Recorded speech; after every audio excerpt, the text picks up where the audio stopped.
Hello friends, welcome back to lifestyle goals. Hopefully आप सभी लोग स्वस्थ एंड दुरुस्त होंगे। तो आईपीओ का मौसम गरमाया हुआ है एंड लेटेस्ट जो भी आईपीओज के रिकमेंडेशन हम लोग ने दिए हैं वो ऑलरेडी 50 to 100% का रिटर्न दे चुकी है। जैसे कि एम्बो एग्रीटेक हो गया, टेक्नोपैक पॉलीमर्स हो गया, इवन एमेबल लॉजिस्टिक्स भी अच्छी कर रही है। तो जो लोग इस चैनल को रिगरसली फॉलो करते हैं, over the last couple of months हम लोग ने बहुत सारे एसएमई आईपीओ के ऊपर अपना रिकमेंडेशन दिया है।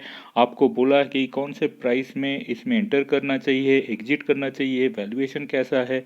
तो ऐसे ही और एक वीडियो लेके हम लोग आज आए हैं, और जिस कंपनी का हम लोग आईपीओ एनालिसिस करेंगे ये वो आर्टिफिशियल ज्वेलरी सेगमेंट से आता है। कंपनी का नाम है पीएनजीएस गार्गी फैशन ज्वेलरी। इस कंपनी का आईपीओ ओपन हो रहा है 8 दिसंबर से, चलेगा 13 दिसंबर तक। इस आईपीओ का प्राइस फिक्स किया गया है 30 रुपीज़ पर शेयर।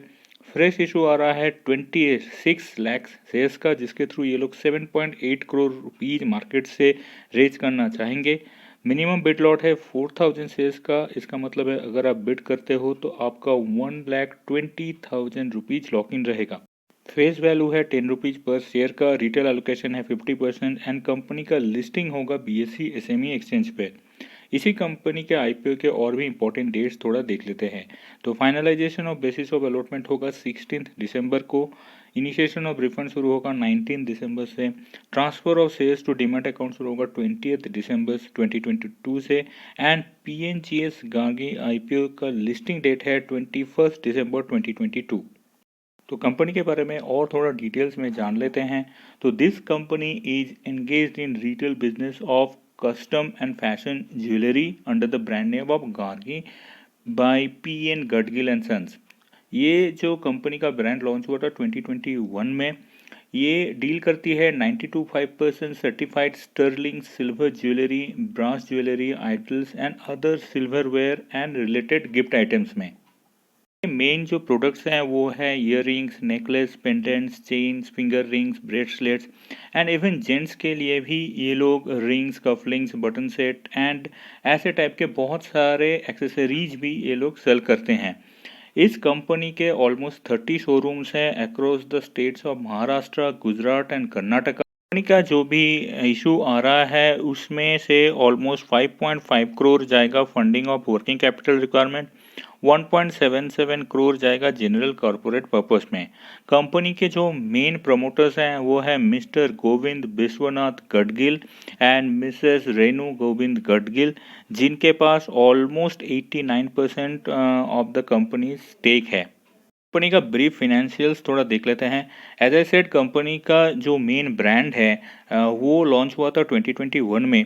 तो एक्चुअली उस ब्रांड का जो भी लॉन्चिंग एंड उसका जो सब्सिक्वेंट बेनिफिट था वो इनको मिला है 2022 में। एंड कंपैरेबल नंबर्स होंगे 2022 एंड 2023। तो 2022 के अगर नंबर्स देखेंगे तो बहुत बढ़िया नंबर देखने को आ रहा है। एंड अभी तक जो भी फाइनेंशियल ईयर 9 मंथ 2023 में चल रहा है उसमें ऑलरेडी इन्होंने 2022 का नंबर सरपास कर चुके हैं। तो ग्रोथ तो बहुत तगड़ा दिख रहा है। कंपनी के net asset value post bonus बन रहा है 22.53 as of latest financial year and latest financial result. तो इसके ऊपर अगर ऑफर प्राइस का मल्टीपल बिठाओगे तो ऑलमोस्ट 1.4x के आसपास बन रहा है, which is quite reasonable. Borrowings number चौंकने वाले हैं 2022 में, क्योंकि this is the first financial year था इनका फुल ऑपरेशन का। तो उसमें इन्होंने कुछ बोरोइंग्स लिया था जो 23 फाइनेंशियल ईयर 23 में वो ऑलमोस्ट निल है। तो that is a very good thing for the company. Company के लिटिगेशन कंटिजेंट लायबिलिटीज थोड़ा देखेंगे तो वैसे तो कंपनी के अगेंस्ट में कोई केसेस नहीं चल रहा है, but there are some cases running against the promoters. It's related to tax proceedings and all, जिसका आउटस्टैंडिंग अमाउंट है 38.10, that is 38 lakh rupees. And इसको अगर लेटेस्ट फाइनेंशियल ईयर के जो प्रॉफिट नंबर्स से कंपेयर करेंगे तो उतना सब्सटेंशियल अमाउंट नहीं है। And as I said, tax proceedings और टैक्स रिलेटेड जो इश्यूज रहते हैं ओवर द ईयर्स सॉल्व हो जाते हैं। का P&L एनालिसिस थोड़ा कर लेते हैं। तो कंपनी का full year of operation after the brand launch is 2022 and अभी करंट जो फाइनेंशियल ईयर चल रहा है वो है FY23। तो 2022 का नंबर्स अगर आप देखोगे तो उसमें हम लोग स्टैंड अलोन नंबर्स ही देख रहे हैं, क्योंकि there is no comparability between 2021 and 2020।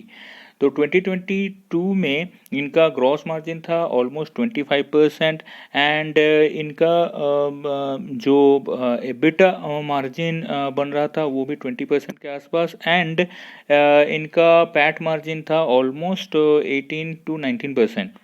अगर हम लोग करंट फाइनेंशियल ईयर की बात करें तो ग्रॉस मार्जिन में बहुत अच्छा बढ़ोतरी देखने को मिल रहा है।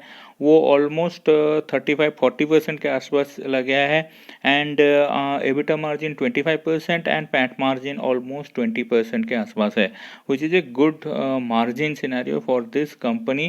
कंपनी का बैलेंस शीट थोड़ा देख लेते हैं। तो एज आई सेड कंपनी के कंपेरेबल ईयर्स ऑफ फिनेंशियल उतने हैं नहीं, ओनली 2022 एंड जो लेटेस्ट फिनेंशियल ईयर जो चल रहा है FY23 उसका ही नंबर्स हम लोग देख सकते हैं। तो उसमें जो दिख रहा है मेनली मुझे जो पॉजिटिव थिंग लगा दैट इज़ देयर बोरोइंग्स जो नंबर थे 2022 उन्होंने पे कर दिए and that is a very good thing and इनका फिक्स्ड एसेट फॉर्मेशन भी अच्छा खासा हो रहा है, इन्वेस्टमेंट भी बढ़ रहा है। तो ओवरऑल जो भी डेटा है अभी तक वो that looks impressive from the last 2 years of operations. Company के current assets and current liabilities number अगर आप देखोगे तो as you can see current assets number current liabilities number से ज़्यादा ही हैं and it is getting better. So जो वर्किंग कैपिटल है इनका पॉजिटिव है which is a good thing for the company and it is increasing. But yes again this is only physical 2022 and physical year 23। सो ये last 2 साल या may be बोल सकते हो 1.5 साल का डेटा ही हम लोग के पास है एनालिज करने के लिए। तो उसके ऊपर बेसिस करके लग रहा है कि यस कंपनी का balance sheet is quite stable. Company का कैश फ्लो एनालिसिस हम लोग अगर करने जाएंगे तो मेनली जो ड्रॉबैक मुझे दिख रहा है इनका net cash from operating activities अभी तक नेगेटिव में ही है। अगर 2022 का नंबर देखेंगे तो ऑलमोस्ट 4.3 करोड़ का नेगेटिव अमाउंट है एंड इवन फिजिकल ईयर 23 में भी वो नेगेटिव में ही है, जिसका main responsible item is the inventory. तो हम लोग समझ सकते हैं कि येस इनिशियल ईयर्स जो क्योंकि फॉर्मेशन ईयर 2021 है एंड ब्रांड लॉन्च उस साल से ही हुआ था, तो inventory buildup is very normal at this stage because you want to make the products first and then you go to market and try to sell those things. तो ये जो inventory buildup है होपफुली नेक्स्ट फ्यू ईयर्स में ये normalise हो जाएगा and we can see a positive operating cash flow from this company. तो company का वैल्यूएशन थोड़ा देख लेते हैं। तो the quality factors which actually goes into offer price determination are extensive product list, hybrid shopping model, and experienced promoters and well balanced employee base. And इनका जो भी recent brand launch हुआ है that is also doing good. इनका अगर weighted average EPS अगर आप देखते हो तो that is coming at 553.64. yes that looks little odd because only 1.5 साल का डेटा है एंड इनका जो इक्विटी बेस था वो 2022 में वेरी स्मॉल था, तो उस कारण से EPS थोड़ा ओवर द टॉप है।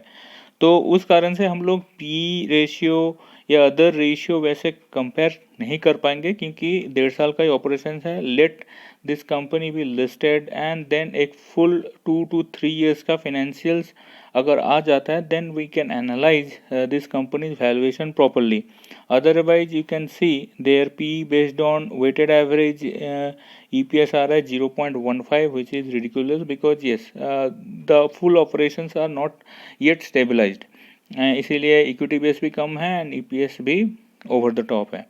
एंड इनका अगर वेटेड एवरेज और रिटर्न ऑन नेटवर्थ देखेंगे तो वो बन रहा है almost 56.3% which is very good बोल सकते हैं। But again this figure is little distorted क्योंकि जो नेटवर्थ का नंबर है 2022 में वो बहुत लो है which will be normalized after the issue, and maybe 2 to 3 years down the line it will be normalized at around maybe 20-24% या 25%. एंड इनका जो नेट एसेट वैल्यू है वो अगर लेटेस्ट फाइनेंशियल ईयर का पकड़ के चलते हैं तो ऑलमोस्ट 22.53 है.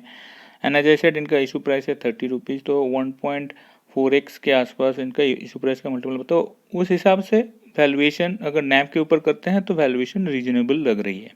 तो ओवरऑल और इन ए नट सेल, अगर आप लोग लिस्टिंग गेन के लिए जा रहे हैं इस कंपनी में और इन्वेस्ट करना चाहते हैं तो आप लोग कर सकते हैं. मुझे लगता है कि एक अच्छा लिस्टिंग गेन मिल सकता है इस कंपनी में. एंड अगर लॉन्ग टर्म इन्वेस्टर हैं तो मुझे लगता है कि थोड़ा सा वेट कर लीजिए. अगर लिस्टिंग गेन मिलता है जस्ट बुक कीजिए partially and stay in this company for next 2 to 3 years and then take your inform decision. And ये कंपनी अगर बहुत अच्छी करती है तो will be come back with another video on this company. So thanks for watching. Keep learning, keep sharing.